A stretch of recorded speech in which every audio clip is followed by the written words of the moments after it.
teman-teman semuanya, kembali lagi bersamaku di channel Aziza Da Silva. Kali ini aku mau bahas tentang pathway anemia.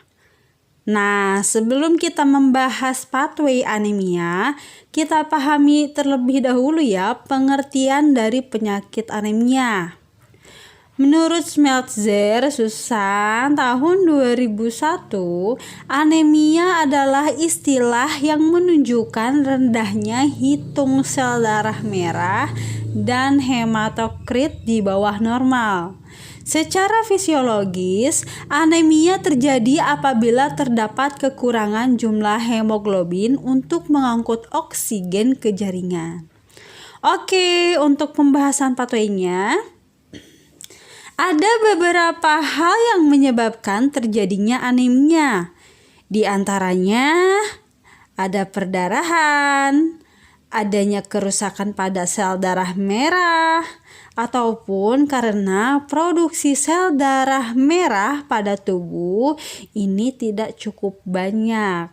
Sehingga semua ini menyebabkan kurangnya sel darah merah dalam tubuh dan mengakibatkan kadar Hb atau hemoglobin pada tubuh berkurang juga, sehingga terjadilah anemia. Jika anemia terjadi, ini akan menyebabkan O2 atau oksigen menurun karena kurangnya sel darah merah. Pastinya aliran darah ke organ vital dan jaringan pun akan menurun juga, sehingga oksigen dan nutrisi tidak ditransport secara adekuat. Dan ini akan mengganggu perfusi jaringan. Maka diagnosa keperawatan yang dapat diangkat adalah gangguan perfusi jaringan. Ketika perfusi jaringan terganggu, otomatis sirkulasi oksigen pun akan mengalami gangguan. Dan ini akan memicu terjadinya gangguan pola napas dan sirkulasi darah ke perifer tidak akan mencukupi.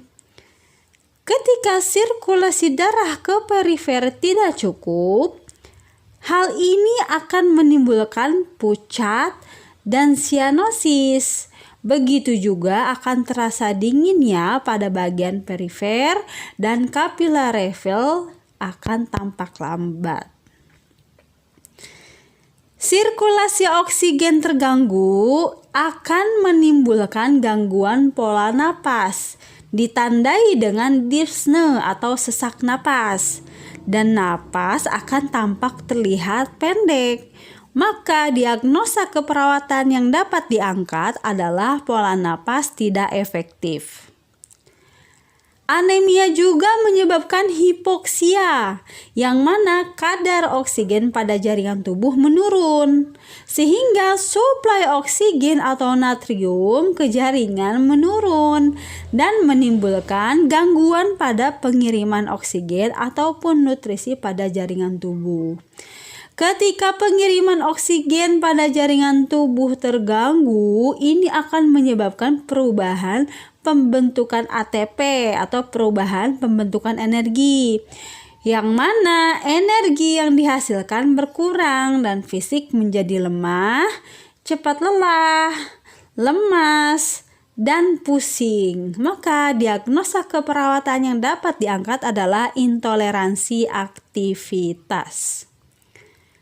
Ketika pengiriman nutrisi pada tubuh terganggu, ini akan menimbulkan kurangnya nutrisi pada tubuh, sehingga ini akan memicu terjadinya nausea atau mual, tidak nafsu makan atau anoreksia, hingga berat badan menjadi turun dan turgor kulit tampak jelek. Mukosa mulut kering, dan konjungtiva tampak anemis. Maka diagnosa keperawatan yang dapat diangkat adalah perubahan nutrisi kurang dari kebutuhan tubuh. Dan Jika terjadi anemia, ini akan menyebabkan produksi sel darah merah oleh sumsum tulang menurun, sehingga terjadilah kompensasi tubuh dengan cara penekanan pada peningkatan produksi sel darah merah oleh sumsum tulang, sehingga menimbulkan kerusakan pada sumsum tulang. Oke, sekian dari aku penjelasan tentang pathway anemia. Jika ada kekeliruan dalam pemaparan materi ini, bisa diisi kolom komentarnya ya.